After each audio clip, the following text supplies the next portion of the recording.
하나님의 나라에 들어가기 위해서는 어떻게 해야 하는가? 누가복음 18장 17절. 내가 진실로 너희에게 이르노니 누구든지 하나님의 나라를 어린 아이와 같이 받아들이지 않는 자는 결단코 거기 들어가지 못하리라 하시니라. 29절 30절. 이르시되 내가 진실로 너희에게 이르노니 하나님의 나라를 위하여 집이나 아내나 형제나 부모나 자녀를 버린 자는 현세의 여러 배를 받고 내세의 영생을 받지 못할 자가 없느니라 하시니라. 첫째, 어린아이의 믿음이 필요하다. 순수한 아이는 때로 어른의 스승이다. 예수님의 교훈을 들으러 온 사람들이 있었다. 그 가운데는 어린아이를 데려온 사람들이 있었다.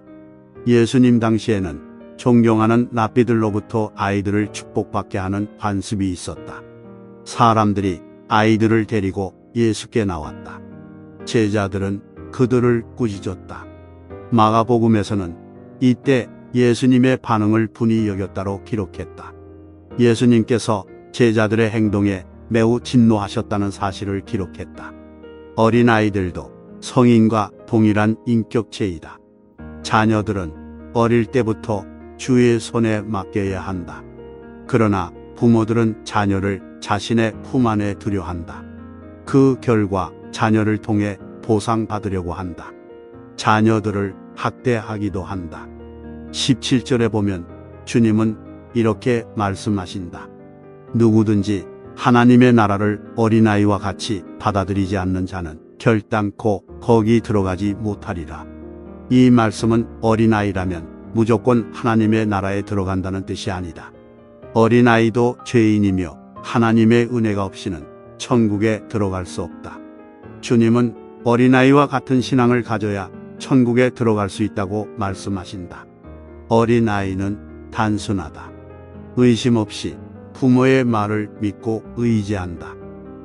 둘째, 영생의 길을 가고 있는가? 버려야 할 것을 버리지 못하는 자는 그 자신이 버림을 당한다. 부자, 청년 관원이 무엇을 하여야 영생을 얻으리이까라고 질문한다. 인간은 계명을 지키려는 노력으로는 구원을 얻을 수 없다. 구원은 오직 믿음을 통해 주어진다. 20절을 통해 타락한 인간은 계명을 다 지킬 수 없고 행함으로 구원에 이를 수 없음을 말씀하신다. 그러나 부자 관원은 그 계명들을 다 지켰다고 말한다. 자신을 의인으로 내세운다. 예수님은 정말 율법을 지키는 사람이라면 한 가지를 잊지 말라고 하신다. 즉, 가난한 이웃을 돌아볼 줄 알아야 함을 말씀하신다.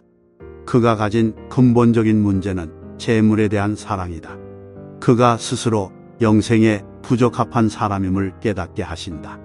약대로 번역된 헬라어 카멜로는 중동 지방에서 볼 수 있는 낙타이다. 덩치 큰 낙타가 지름이 2mm도 안 되는 바늘구멍에 들어가는 것은 불가능하다. 이처럼 부자는 자기의 능력으로 하나님 나라에 들어가기가 불가능하다는 것을 보여준다. 영적으로 무능력한 자신을 직시하고 허위의식을 철저히 깨뜨려야 한다. 구원은 율법 준수가 아닌 오직 하나님의 은혜로만 가능하다.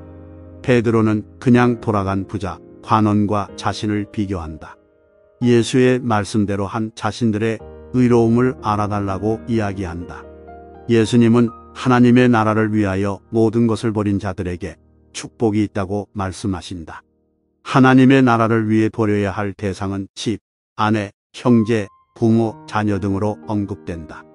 여기에 하나님보다 소중히 여기는 모든 것도 포함된다.